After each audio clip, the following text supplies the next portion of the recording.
누구나 권위는 갖고 싶어 하지만 권위적이란 말은 듣고 싶어 하지 않죠. 근데 이상하게요. 아쉽게도 나이가 들면 들수록 내가 위치한 사회적 지위가 올라갈수록 나도 모르게 권위적이 된 듯한 느낌 혹은 그런 피드백을 받을 때가 있습니다. 그럼 솔직히 충격이 되죠. 솔직히 저도 그렇거든요. 그런 경험을 한두 번 해본 사람이라면 권위란 무엇인지 한번 진지하게 생각해 볼 타이밍이라고 생각합니다.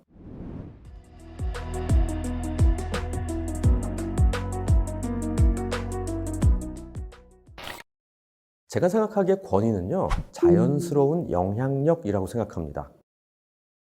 권위가 있기 때문에 내가 있는 곳에 내가 한 결정으로 변화를 줄 수 있고요. 나와 함께한 사람들의 행동에도 영향을 줄 수 있습니다. 그래서 그 행동들이 모여서 제대로 작동해서 좋은 결과를 얻을 수 있다면 덕분에 내 권위는 확인을 받을 수 있고 그 권위가 유지가 되는 일종의 선순환의 메커니즘이 작동합니다. 근데 어떨 때는요, 이 권위가 주는 지위와 실제 미치는 영향력에 괴리가 발생할 수 있습니다. 저는 그래서 그런 면에서 네 개의 분면으로 나눠볼 수 있다는 생각을 해봤는데요. 첫 번째는 권위가 있으면서 그만큼 영향력이 있는 것. 제일 바람직하죠.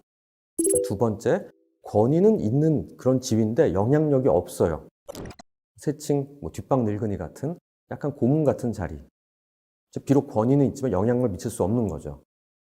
세 번째는 딱 대놓고 권위는 없는데 이 사람이 영향력이 있어요.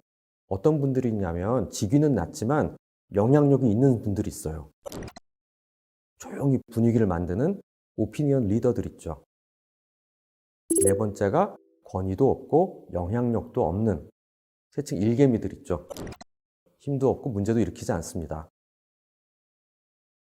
이렇게 내분면을 보면서 나는 어디에 속해 있고 내가 왜 이 권위라는 문제에 대해서 고민을 하는지 한번 생각해 보면 좋겠습니다.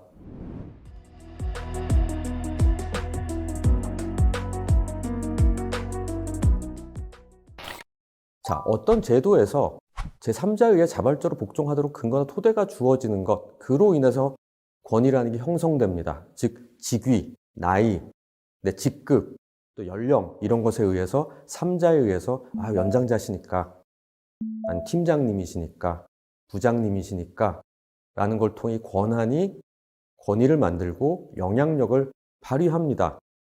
가장 대표적이고 딱 생각할 수 있는 거죠. 두 번째는 실력에서 오는 겁니다. 실력에서 온 권위는 따를만 합니다. 전문가들이 갖는 권위 있죠. 권위 있는 누구누구의 말에 따르면, 그 사람이 한 말이면 믿을만해. 이런. 그래서 그 사람을 따르고 흉내내는 것이 주는 이점이 있습니다. 세 번째 권위가 만들어지는 건 솔직히 전통에서 옵니다. 그러니까 오랫동안 이렇게 내려온 거죠. 그래서 그 권위가 주어진 사람이 갖는 힘이 있습니다. 여긴 원래 좀 이렇게 해요 라는 그런 느낌들이 오는, 고참들이 갖는 권위가 있는 거죠. 근데 이게 문제가 되는 건 뭐냐면요, 이 권위라는 거는 그 말 자체가 뭐냐면 관계를 통해서 만들어진다는 거예요.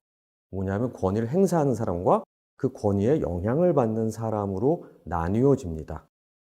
이 관계 안에서 다소 권위가 작동하게 되는 그 사람과 그 영향을 받는 사람 사이에 계층이 있고요. 물이 아래로 흐르듯이 내려갑니다. 근데 이 사람이 실력이 있고 책임이 있고 방향이 맞아요. 그럼 나도 그걸 또 다 닮아가고 동화됩니다. 전 그게 바람직한 권위의 힘이라는 생각을 해요. 근데 만약에 동화할 거 하나도 없어요. 따라할 것도 일도 없어요. 우기기만 해요. 근데 권력만 세요. 여기서 문제가 발생하는 겁니다.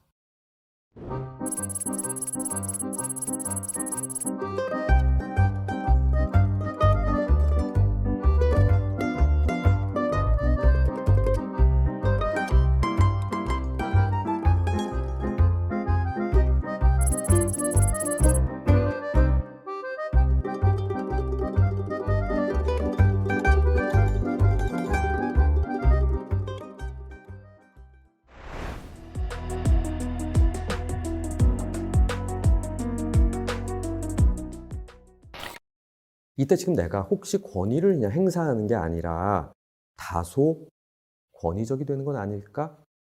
라고 생각하는 상황에 대해서 한번 또 생각해 볼 필요가 있어요. 첫 번째입니다. 지위를 남용하는 겁니다. 내 말을 들어. 내가 누구야? 내가 어느 직급이야? 폭력적이 됩니다. 이로 인해 생기는 문제를 보지 않으려고 합니다. 지위만으로만 영역을 합니다. 두 번째, 실력 얘기가 나오는 거죠. 이젠 이 사람이 실력이 없어요. 상황이 바뀌었어요. 아니, 그 실력이 맥히지가 않아요. 하지만 내가 과거에 성공했던 경험, 기억, 그걸 실력이라고 착각하고 거기에 맞춰서 판단하고 행동할 때입니다. 그럼 권위적이 될 수밖에 없습니다. 이렇게 권위적 리더가 돼버린 사람들은 일반적으로 어떻게 판단하고 요구하는지 한번 생각해 보죠. 내가 정한 일종의 익숙한 관성에 따른 규칙이 있습니다. 그걸 질문 없이 따르길 원합니다. 오직 순응만을 바라는 거죠. 그리고 그 규칙의 유래, 의미, 맥락, 왜 이렇게 하는지 설명하지 않습니다. 충실히 따르기만 원하고 그러지 않으면 혼을 내거나 꾸짖을 뿐입니다. 어떤 상황에 대해서 사실은 나도 잘 모르는 상황이고요. 처음 접하는 상황이고요.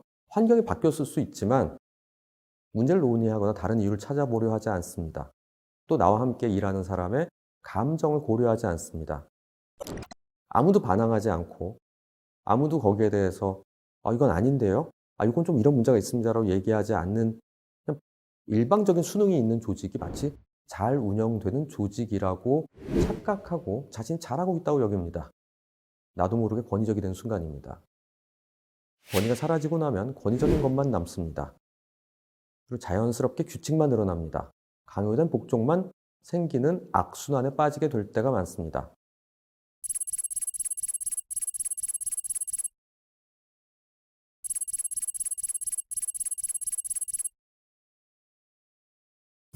제가 이제 교수로 최소한 20년쯤 일을 하다 보니까 저와 함께 일하는 친구들이 갈수록 어려요. 저랑 나이 차이가 많이 나요.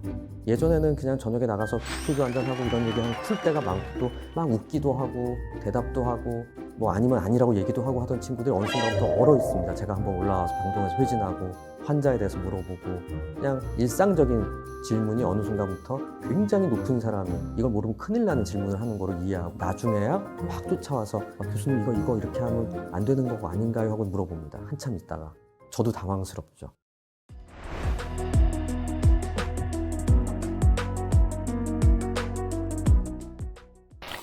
만약 여러분들이 내가 권위가 생길 만한 직급에 왔고요.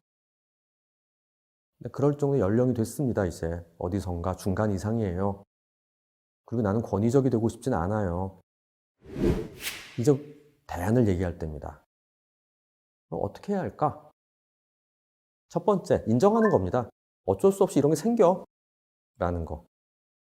다만 고인물이 되고 싶진 않아. 라는 생각을 합시다. 두 번째 생각입니다. 권위는 필요한 거기 때문에 어떤 일을 잘 굴러가게 하기 위해선 권위는 책임이므로 단호함이 필요할 땐 단호하게 책임을 져야 할 땐 책임질 수 있어야 돼 라고 리더로서의 권위를 갖게 되는 사람으로서의 책임과 의무에 대해 생각해 봅시다.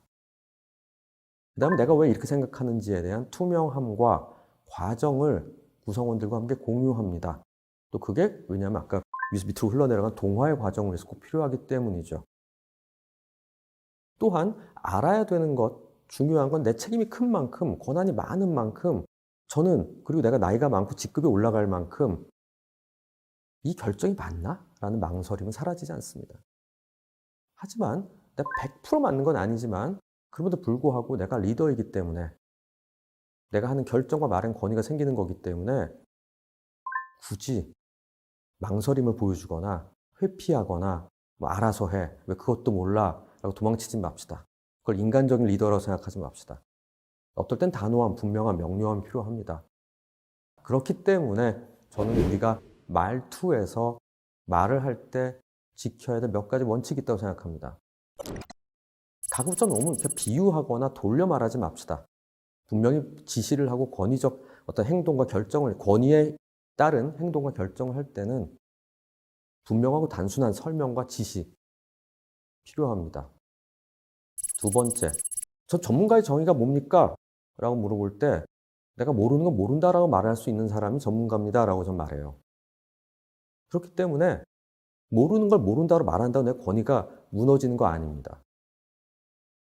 솔직한 감정 반응, 상대에 대한 호기심, 뭐 그 궁금해하면서 물어봅시다. 막 취조하는 게 아니라. 열린 마음의 공손함. 저는 이게 필요하다고 생각합니다.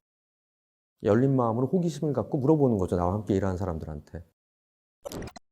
그래서 제가 다 알 수 있는 건 없지만 제가 생각할 때는 이런데 제가 궁금한 건 이렇습니다. 라고 이야기할 수 있는 마음. 사실 그게 있기 때문에 그걸 숨기기 때문에 권위적이 될 수 있고요. 그걸 다 한다고 해서 권위가 사라지는 게 아닙니다. 이 모든 과정 안에 결국 내가 어떤 디시전 메이킹을 합니다. 여러 가지 망설임이 있을 수도 있습니다. 잘 모르는 것도 아직 많습니다. 미지의 영역이 많아요. 그럼에도 불구하고 내 직급과 내 나이와 내 위치는 어떤 결정을 해야 됩니다. 그 책임은 내게 있습니다. 큰 흐름 속에 중요한 결정 내가 하는데 그 책임도 내가 지게 될 것이라는 걸 분명히 밝힙니다. 그것은 실패에 대해서 누구를 비난하거나 희생양을 만들지 않겠다는 태도와 연결됩니다. 권위가 권위적이 될 수밖에 없는 문화 안에서 권위적이 되지 않기 위한 마음은 무엇일까에 대해서 항상 우리는 생각해야 된다고 생각해요. 그런 면에서 저는 진짜 권위가 있는 리더는 친절한 사람이란 생각을 하며 지냅니다. 차가움과 거리두기가 권위의 상징이라고 여기지 않았으면 합니다. 친절은 나의 마음 안의 여유에서 나오기 때문이에요. 여유가 있을 때 베푸는 작은 대가 없는 호의입니다. 내가 막 각박하게 몰려 있고요. 짜증이 가득 차 있고요. 이걸 내가 왜 나한테 이런 거 물어봐? 라는 식의 방어적이 되는 그런 게 아니라 다소 친절한 마음 안에 궁금하고 약간 열린 마음을 갖고 있다라고 상대가 느끼고 있는 거죠. 그리고 나서 발생한 영향력이 권위를 통해 나타나는 겁니다. 전 친절함 속에 나오는 분명한 결정과 책임, 자연스러운 영향력이 되고 그로 인해서 구성원들이 자연스럽게 동화되고 싶은 리더가 되는 모습을 그려봅니다. 그렇기 때문에 저는 권위는 자연스러운 영향력이다라고 설명하고 있는 것입니다.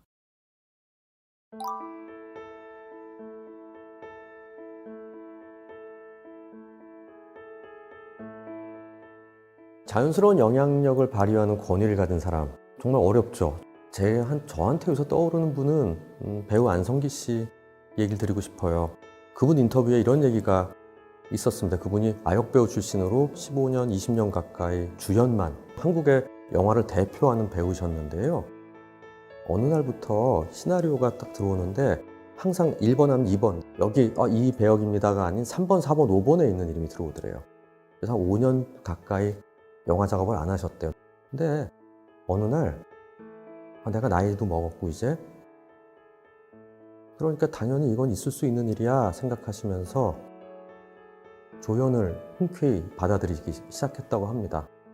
기억에 남는 조연들을 했는데 그걸 떠나서 그 감독, 배우, 촬영 스태프들 모두가 이 안성기 배우를 존경하게 되는 건 뭐에 있었냐면 촬영장 분위기였다고 해요.